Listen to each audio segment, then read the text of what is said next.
Bonjour, j'espère que vous allez bien. On se retrouve... Ça me gratte le nez. On se retrouve aujourd'hui avec une petite vidéo FAQ. Ça fait à peu près, je pense, 14 000 ans que je n'ai pas fait de vidéo FAQ. Cette vidéo va être en deux parties parce que y a pas mal de questions auxquelles j'ai envie de répondre et que vous savez que moi j'aime bien pouvoir développer. Donc la première partie, vous la voyez aujourd'hui. La seconde partie, je pense que ce sera la semaine prochaine ou la suivante, peut-être. Dites-moi dans les commentaires ce que vous préférez. La première question à laquelle j'ai envie de répondre, c'est vraiment une question qui, je crois que c'est celle qui est la plus revenue en fait, parmi toutes les questions qu'on m'a posées, c'est quel est ton parcours scolaire / pro. Alors je suis pas certaine d'en avoir déjà parlé, ou alors peut-être dans des interviews, des podcasts ou des choses comme ça. Moi, mon parcours scolaire est à peu près...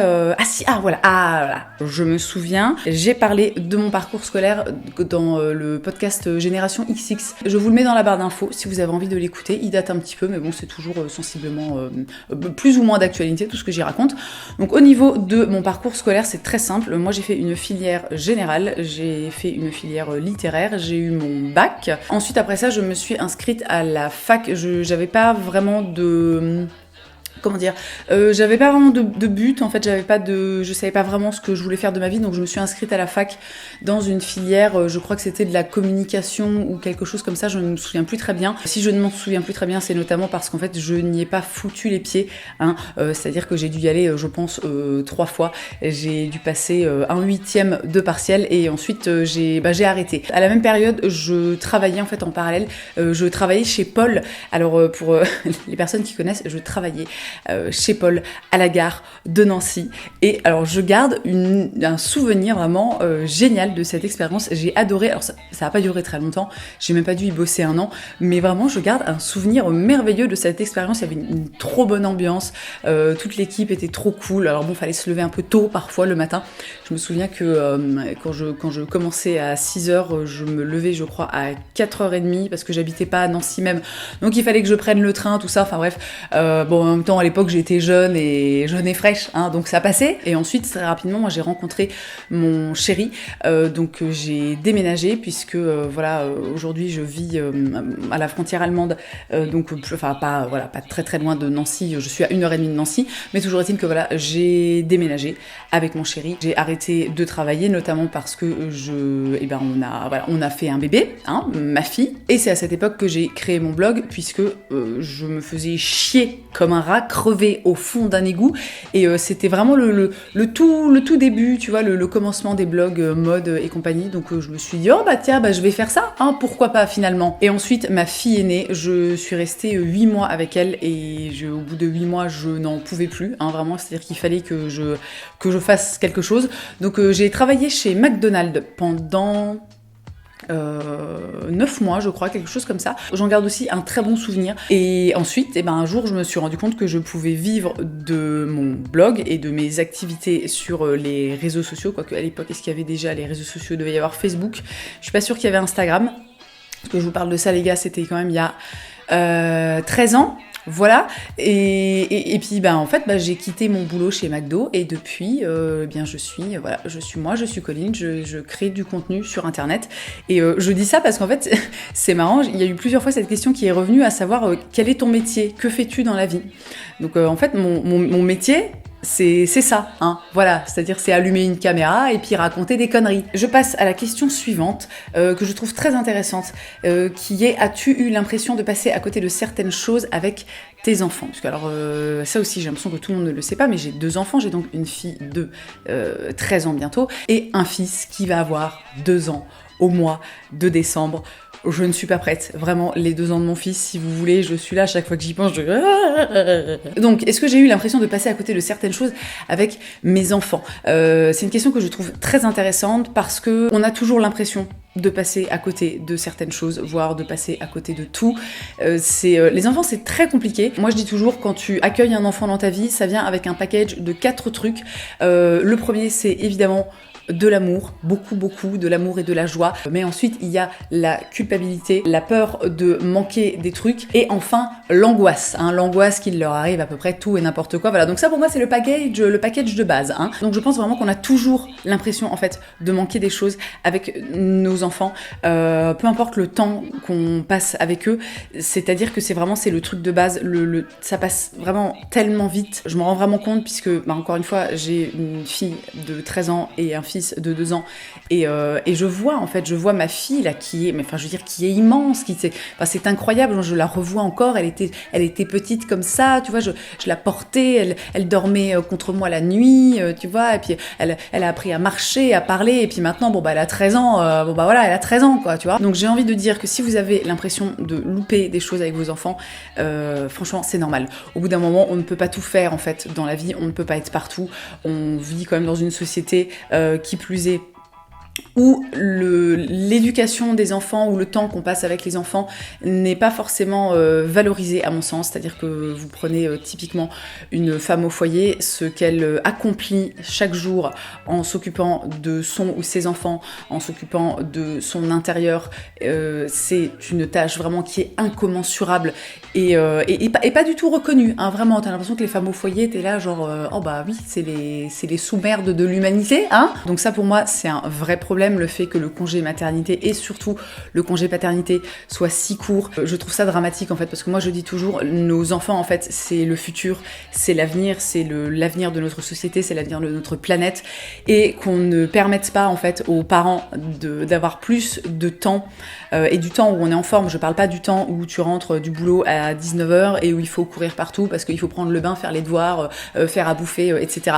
Voilà, moi je trouve que c'est vraiment extrêmement problématique. J'espère que ça changera dans des temps futurs. Toujours est-il que de mon côté, étant indépendante, c'est-à-dire que je suis mon propre patron et je gère ma charge de travail comme je l'entends, j'ai vraiment pris une décision assez clair quand mon fils est arrivé. Ça a commencé même un petit peu avant, quand j'étais enceinte, parce que moi j'ai eu une grossesse extrêmement fatigante, donc très rapidement j'ai eu du mal en fait à garder le même rythme qu'avant, et moi j'ai pris le parti d'essayer de passer le plus de temps possible avec mon fils, c'est-à-dire qu'il n'a pas été, on n'a pas eu de mode de garde en fait jusqu'à ses plus d'1 an je crois. Ensuite toi-même tu sais, il a eu 1 an en décembre dernier, hein, donc c'est-à-dire que 3 mois après, il y avait le confinement. Hein, entre-temps, il avait fait un petit saut comme ça chez la nounou où il allait 2 fois par jour.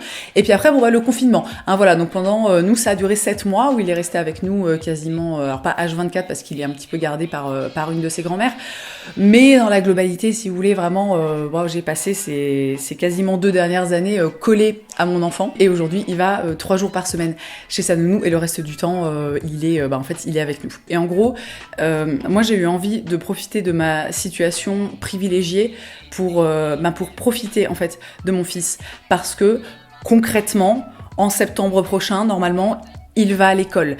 Hein, alors ça aussi, vraiment, je fais un AVC quand j'y pense, hein, ni plus ni moins. Et encore une fois, quand je regarde ma fille et que je vois à quel point le temps est passé vite, à quel point, c'est terrible, quoi. Mais moi, je comprends pourquoi les gens, ils refont tout le temps des enfants comme ça, parce que t'es là, t'es enceinte, ils naissent, et puis 2 secondes après, ils ont 14 ans, et ils disent, je vais traîner en ville avec mes copines, et t'es là, Bref, tout ça pour dire qu'à l'heure actuelle, j'ai pas tellement l'impression de passer à côté de certaines choses. Encore une fois, c'est parce que j'ai la chance de pouvoir prendre ce temps et de pouvoir organiser mon temps de travail comme je l'entends, et d'avoir pu aussi prendre la décision de travailler moins, ce qui n'est pas le cas en fait de la plupart des gens, et voilà. Et je vais pas en revenir à ce que je disais avant, à savoir que vraiment il faut qu'on trouve des solutions pour que les gens soient plus présents avec leurs enfants et qu'ils soient vraiment, tu sais, présents, vraiment présents, quoi, et pas bref, voilà, je m'arrête là. Question suivante: la chirurgie esthétique, tu en penses quoi,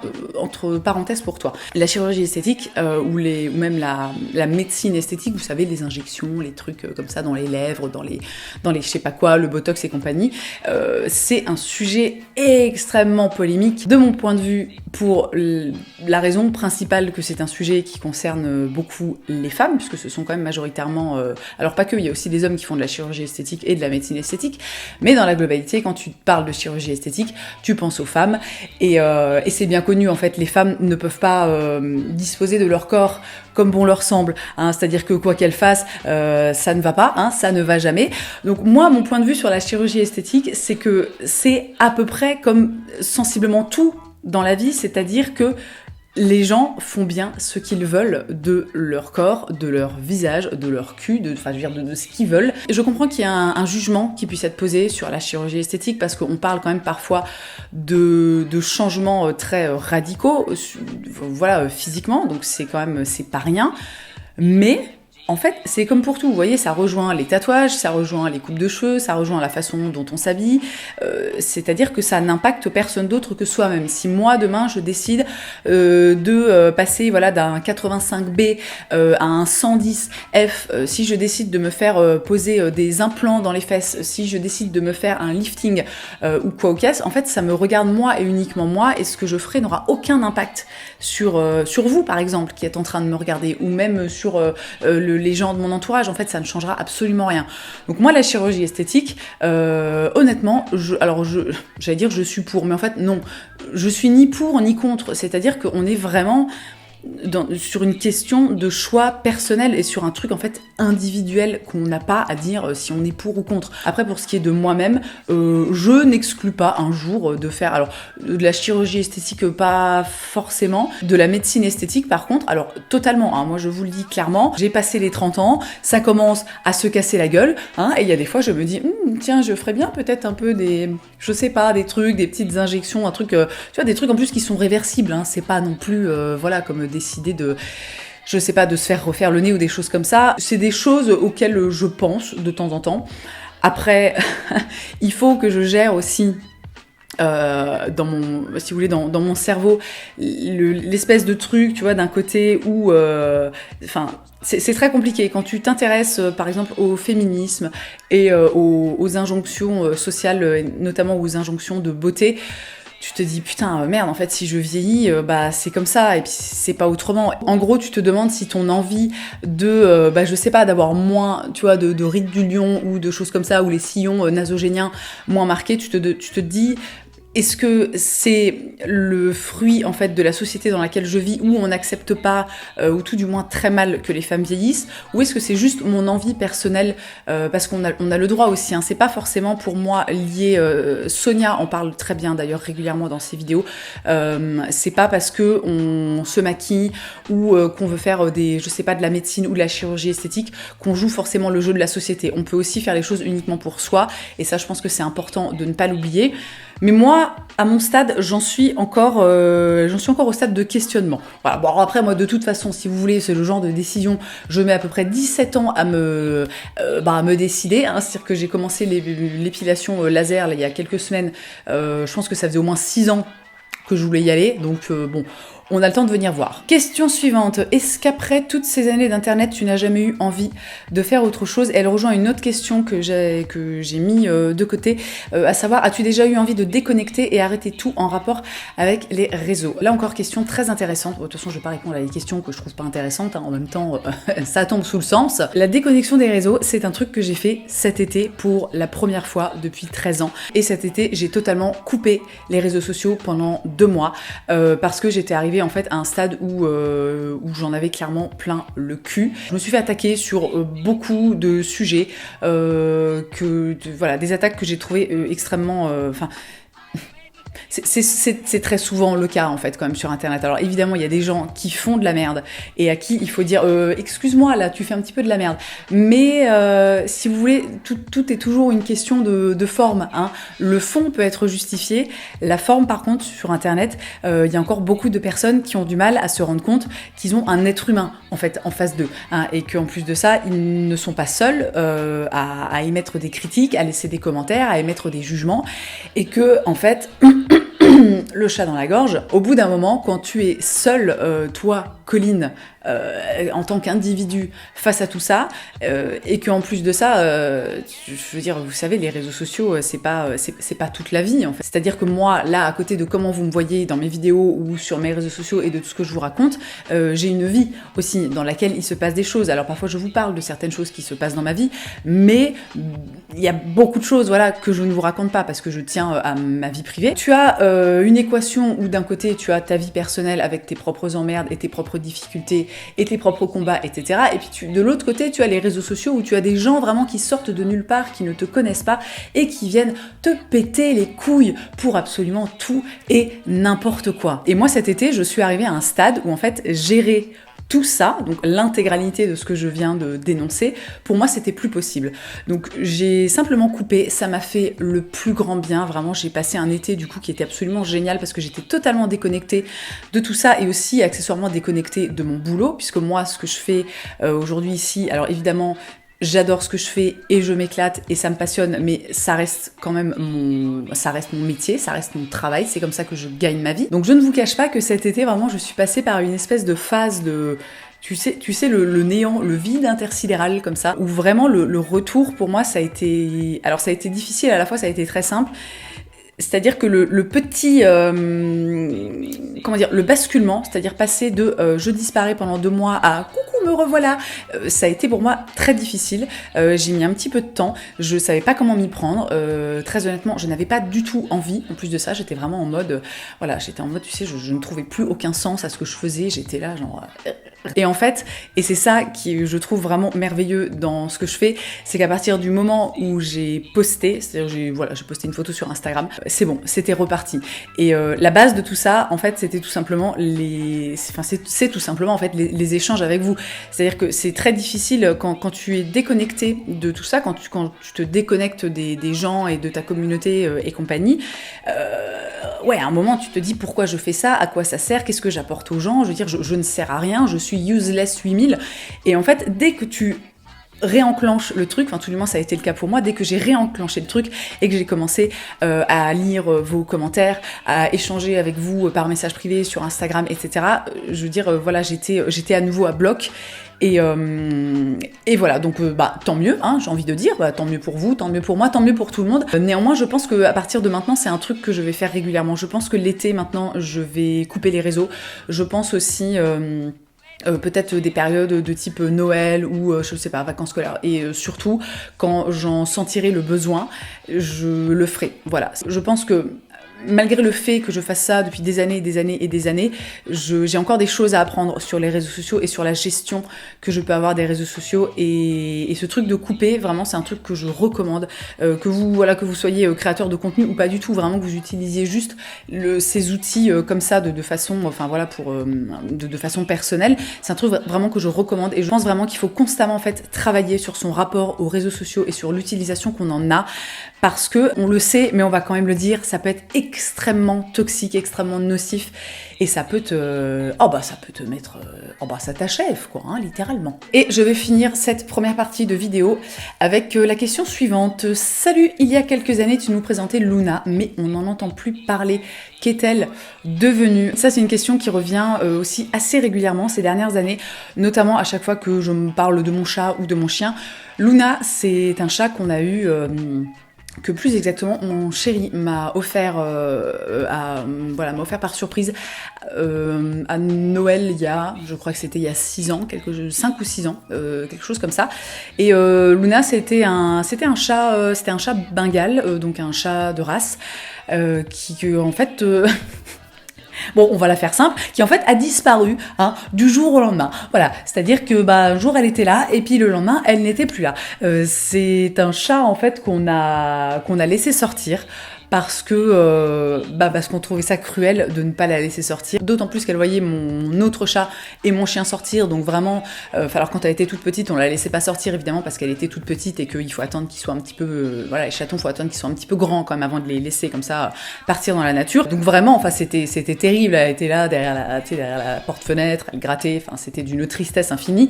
Donc nous, on a fait le choix de la laisser sortir, mais... à nos risques et périls, et à ses risques et périls à elle aussi, puisqu'en fait, un jour, elle n'est pas rentrée. Donc évidemment on l'a cherché, on l'a appelé le soir pendant des jours et des jours, enfin le soir, le matin, le soir, le midi, enfin bref absolument tout le temps. On a mis des affiches, on a appelé les SPA, on a appelé la mairie, on a mis des annonces sur des groupes, vous savez les trucs pet alert, des groupes en fait sur Facebook. On a fait à peu près tout ce qui était possible et imaginable et on n'a absolument jamais retrouvé notre chat. Vraiment, on n'a absolument aucune idée de ce qui a pu lui arriver. Alors notre première théorie quand même, c'est que quelqu'un l'a volé. Voilà, parce que si elle avait été écrasée ou quelque chose comme ça, il faut savoir qu'en fait, les chats, elle avait une puce, hein, donc si elle avait été écrasée, on aurait été prévenu. C'est-à-dire que les employés de mairie qui s'occupent des animaux morts, voilà, quand c'est des animaux domestiques, et ben ils font vérifier la puce, des trucs comme ça. Enfin, puis même de toute façon, on avait appelé la mairie, il y avait absolument aucune trace d'elle. Donc on pense vraiment qu'un jour quelqu'un l'a vue. C'était un chat qui n'était pas du tout farouche. En plus, elle allait très facilement vers les gens. Elle n'était pas du tout peureuse. Donc on pense qu'un jour quelqu'un l'a vu et s'est dit « Oh tiens, quel joli chat, et si je le ramenais chez moi ?» Donc ça a été vraiment une épreuve très triste. Parce que c'était notre chat en fait et qu'on l'adorait et que on a espéré longtemps qu'elle revienne ou alors avoir des nouvelles ou que voilà si quelqu'un l'avait volé et l'emmener chez le vétérinaire que du coup ils se rendent compte avec la puce que c'était notre chat à nous et pas le chat potentiellement de la personne qui l'a ramené. Enfin bref, vous avez compris. Ça a été très très triste. Mais bon, c'est comme ça en fait, hein. Qu'est-ce que vous voulez que je vous dise? Donc vraiment, je passe un petit message. Ne volez pas les chats des gens. Hein. Si vous voyez, si vous trouvez un chat même qui a l'air abandonné, des choses comme ça, faites toujours vraiment très attention. Je sais que parfois c'est pas toujours dans le but de voler ou de prendre le chat de quelqu'un, mais parfois on a des chats, t'as l'impression qu'ils appartiennent à personne et qui sont un petit peu abandonnés. Faites toujours attention avant de prendre un chat parce que y a des chats comme ça qui sont très indépendants. Nous on en a un par exemple qu'on voit tout le temps dans notre jardin. On dirait vraiment que le type il appartient à personne et que c'est, tu sais, un free spirit, mais en fait il appartient à nos voisins d'en face d'un peu plus bas de notre rue. Donc si je peux utiliser cette expérience pour faire passer un petit message, eh bien ce serait celui-ci. Voilà, ne volez pas les chats des gens, et si vous voyez un chat, que vous avez l'impression qu'il est abandonné ou des choses comme ça, emmenez-le chez le véto, voyez s'il a une puce, renseignez-vous dans votre quartier ou votre rue ou quoi aux caisses, et puis vraiment ne volez pas les chats quoi. Ça aura été je crois la vidéo au 853, changement de luminosité, mais ce sont les aléas du direct les amis. Je vais m'arrêter là pour cette première partie. J'espère que cette vidéo vous aura plu, j'espère que vous aurez appris des choses, voilà, que ce soit à propos de moi ou sur la vie dans la globalité, que je vous posterai la seconde partie, pas la semaine prochaine, mais la semaine suivante, histoire que ce soit pas trop, voilà, que ce soit pas trop redondant. Et dans tous les cas, eh bien, merci d'avoir passé ce petit moment avec moi. Je vous souhaite une très belle journée, je vous embrasse et je vous dis à la prochaine.